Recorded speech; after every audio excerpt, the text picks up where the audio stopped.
Hey guys, Liam here. In this video I thought I would show you the handheld video game consoles that I grew up with, which was the Nintendo Game Boy and the Sega Game Gear. Now there was another handheld console of its generation which was released around about the same time called the Atari Lynx. The reason why that's not going to be in this video is because I'm saving that one for a separate video, but another reason for that was because the Nintendo Game Boy and the Sega Game Gear were the only real rivals at the time. The Atari Lynx wasn't really any competition for these two at that particular time anyway, and didn't work out as well. Now one other thing just before I do move on to the review of the handheld consoles is just some emails that I've actually had from a few people that have been watching my previous videos, and thank you very much by the way for watching them. I really do appreciate it, and rating the videos, fantastic, thank you very much. So I thought I'd just take a moment just to answer the questions. The questions that I've had from a couple of different people were, why in my Super Nintendo and Mega Drive video didn't I show or even mention accessories like the Sega Menacer and the Nintendo Super Scope, which were the guns that you would get for those consoles for the shooting games, and other accessories for the Mega Drive like the Mega CD and the 32X. It wasn't accidentally left out. I can assure you that the reason I did leave them out is because I intend to do another video in the future that will focus solely on accessories for consoles, because there are a lot of accessories from various consoles and I'd like to put those just into one video.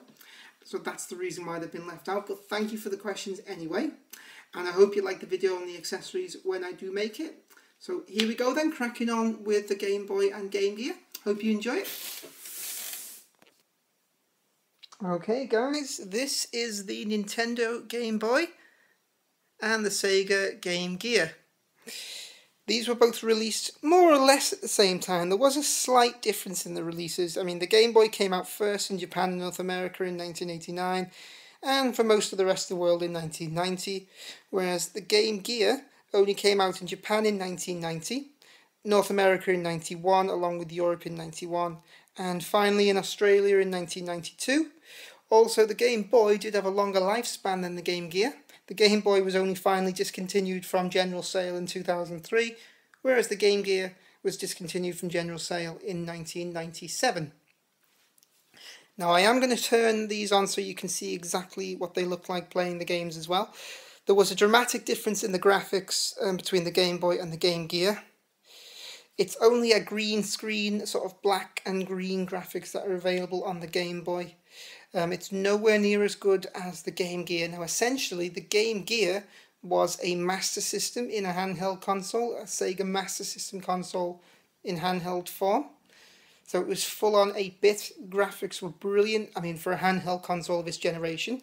Obviously these days there are things like the Nintendo 3DS, and you know, Sony's version and that sort of thing. I don't have those though. I don't like the modern consoles as much as I do these retro ones. I mean, my daughter does have a 3DS, but she is only 6, so she'll never really know the joy of these consoles. Right, now this is what the games look like on the Game Boy to start with. Here we are, very small. Very similar to Nintendo cartridges, which will slot in the back. I will show how they go in a moment.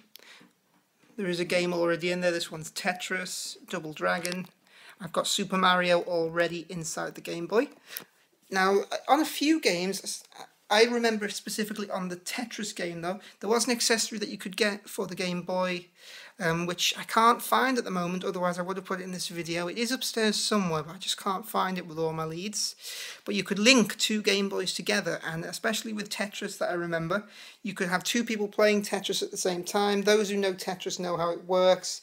Just the blocks that fall down, you have to make sure that they line up with no gaps between them. And it was the first person basically to have his screen filled with the blocks that lost. But it was a really addictive game. I remember playing Tetris, like double Tetris like that with my brother when we were growing up. Just like in my last video though, I had the Super Nintendo, whereas my brother had the Mega Drive, and strangely enough, my brother John, as I'm sure you'll remember if he sees this video, had the Game Gear, whereas I had the Game Boy. I think he had a Game Boy as well, but I do remember him specifically having a Game Gear. I got one in later years, and these are the ones that I've had since then. Now this is the games for the Game Gear. Now they are bigger, but they're pretty much identical in terms of how they look. There we go, that's columns, basically a Tetris clone. There is already a game in here which I've put in there, my favourite one, Sonic. I am going to turn those on in a moment. But there we go, looking at the games next to each other. There is a slight difference in size, nothing major, but there is a slight difference there. Now I'll turn the Game Boy on first of all, but before I do I'll show you how the game goes in. See if I can do this with one hand. Okay, so it just literally slots in, push it down, nice and tight, and that's it. This is Super Mario Land. Now, I hope you can see this. I will try and zoom in as best as I can. Oh, there you go, you can only see me on there. I'll try and knock that out. There we go. Don't know if you can see that, but I hope you can.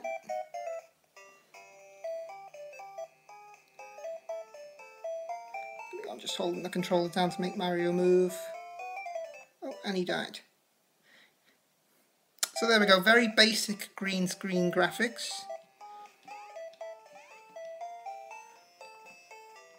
But it did the job. Nothing brilliant. And that's that. I'll turn that off. Now this is the Sega Game Gear. Much better graphics of this one. Now the speakers on this don't work too well anymore, so I hope you can hear this. I really will try and make sure that you can hear it. The Game Gear was notorious for its speakers not working after quite a while. Again, if you had one of these you will know that anyway. But here we go. Oh, I almost forgot to show you exactly where the game fits in. Very similar, as you can see there, it just slides in. Very similar to the Game Boy. Here we are.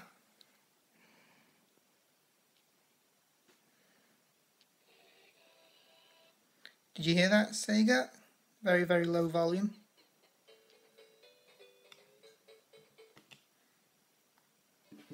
I'll show you the first screen on Sonic and you'll see what I mean by it's just a Master System in handheld form.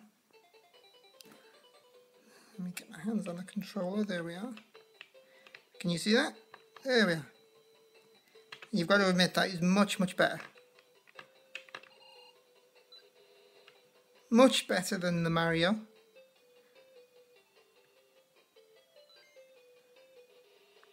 The reason I keep hitting everything is I've only got one hand free for the controller, so I can't really jump. But that's it. Turn that off. Can you hear it though? Get you near the speaker. And there we go. Okay. So that is the Game Boy and the Game Gear. So tell me, which one would you have had? This one that you can easily put in your pocket? Or this one, which, let's face it, you cannot put in your pocket?